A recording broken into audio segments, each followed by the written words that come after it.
Business டெவலப்மெண்ட்டுக்கு பொறுத்தளவுக்கு marketing ஸ்ட்ராட்டஜியும் அவங்களே சொல்லி கொடுத்துறாங்க. நீங்கள் பிசினஸை வந்து அதிகப்படியாக எப்படி டெவலப் பண்ணணும், ஒரு சிறிய கிளியாக வச்சிருக்க நீங்கள் பெரிய அளவில் பிசினஸ் வந்து எப்படி டெவலப் பண்ணணுன்றது மார்க்கெட்டிங் ஸ்ட்ராட்டஜியுமே கொடுத்துறாங்க. மார்க்கெட்டிங் மெட்டீரியல் வேணுனாலும் அவங்க ஒரு டிசைன்லேருந்து மற்ற விஷயங்களுக்கும் சப்போர்ட் பண்ணி கொடுத்துறாங்க. அப்போ கிளியை வந்து நீங்கள் ஷார்ட் பீரியடில் டெவலப் பண்ணுறதுக்கு நல்லா சப்போர்ட்டாக இருக்கும். இப்போ இந்த லீகல் நான் சொல்கிறப்ப இந்த லீகல் சப்போர்ட் பொறுத்தளவுக்கு இன்கேஸ் அன்றைக்கி நான் அந்த லீகல் சப்போர்ட் எனக்கு இல்லாமல் இருந்திருந்தா நான் ஏற்கனவே சொல்லுவேன் அந்த பணமும் எங்களுக்கு அன்றைக்கி இழப்பாக இருக்கும். அதுக்கப்புறம் எனக்கு வந்து எங்கள் கிளைகளுக்கெல்லாம் அவங்களே வந்து லீகல் அவேர்னஸ் வந்து கொடுத்தாங்க. அவங்க லீகல் டீம்லேருந்து வந்தீங்க எங்கள் ஸ்டாஃபுங்களுக்கு, என்னோட 8 கிளைகளில் இருக்கக்கூடிய ஸ்டாஃபுங்களுக்கு வந்து அவங்களே ஒரு அவேர்னஸ் மீட்டிங் வந்து கண்டக்ட் பண்ணி எங்கள் ஸ்டாஃபுங்களுக்கு வந்து இனிமேல் இந்த மாதிரி ஏமாறாமல் போலியான வாடிக்கையாளர்களும் ஏமாறாமல் இருப்பது எப்படி, போலி நகையை கண்டறிவது எப்படி அப்படின்றத எங்கள் அலுவலர்களுக்கும் சரியான அவங்களுக்கு இன்ஸ்ட்ரக்ஷன் அவேர்னஸ் மீட்டிங்கை கண்டக்ட் பண்ணி ட்ரைனிங் கொடுத்தாங்க. ஜுவல்லரி அப்ரைசர் ட்ரைனிங் கொடுக்குறாங்க. அவங்களே எங்கள் ஸ்டாஃபுங்களுக்கு வந்து அவங்க கண்டக்ட் பண்ணி ஜுவல் அப்ரைசிங் ட்ரைனிங் அவங்களே கொடுத்துட்றாங்க.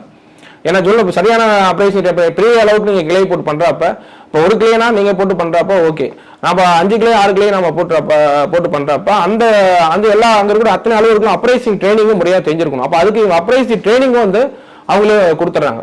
அப்ரைசிங் ட்ரைனிங்கும் வந்து அவங்களே கொடுத்துறாங்க. அப்போ நம்ம ஸ்டாஃப் வந்து அப்ரைசிங் வந்து ஃபுல்லாக பண்ணாங்க. இது போக ஜுவல் அப்ரைசிங் ட்ரைனிங் இல்லாமல் கஸ்டமரை எப்படி அப்ரைசிங் செய்வது, ஏன்னா இப்போ நம்ம ஜுவல் அப்ரைசிங் பார்க்க ஃபேக் கஸ்டமர்ன்றப்ப நீங்கள் ஜுவல் அப்ரைசிங் போலி நகைனா ஜுவல் அப்ரைசிங் பண்ணி நீங்கள் கண்டுபிடிச்சிடலாம்.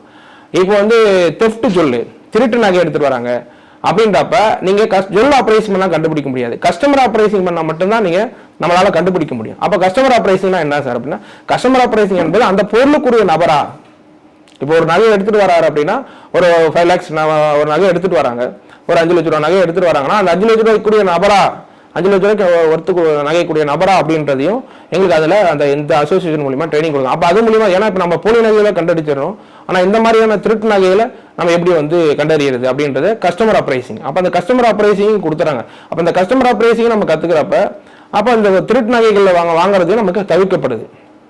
அதுக்கப்புறம் இந்த அசோசியேஷன் மூலயமா நிறையவே நமக்கு பெனிஃபிட் இருக்கு. இது எல்லாமே நம்ம அந்த அசோசியேஷன்ல இருந்து சப்போர்ட் பண்ணதோட இன்னைக்கு என்னால் இந்த 5 டிஸ்ட்ரிக்ட்லையும் 6 டிஸ்ட்ரிக்ட்லையும் என்னால் பிஸ்னஸ் வந்து நிறைய நல்லா சாட்டிஸ்ஃபேக்ஷனாக பண்ண முடியுது. இன்றைக்கும் அடுத்தடுத்த கிளைகள் நியூ கிளைகள் ப்ராஜெக்ட் போடுறதுக்கும் அவங்க எனக்கு ஹெல்ப்ஃபுல்லாக இருக்காங்க.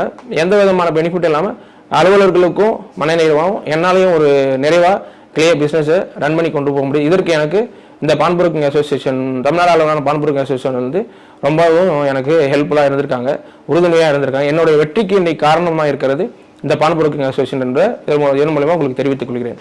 நன்றி.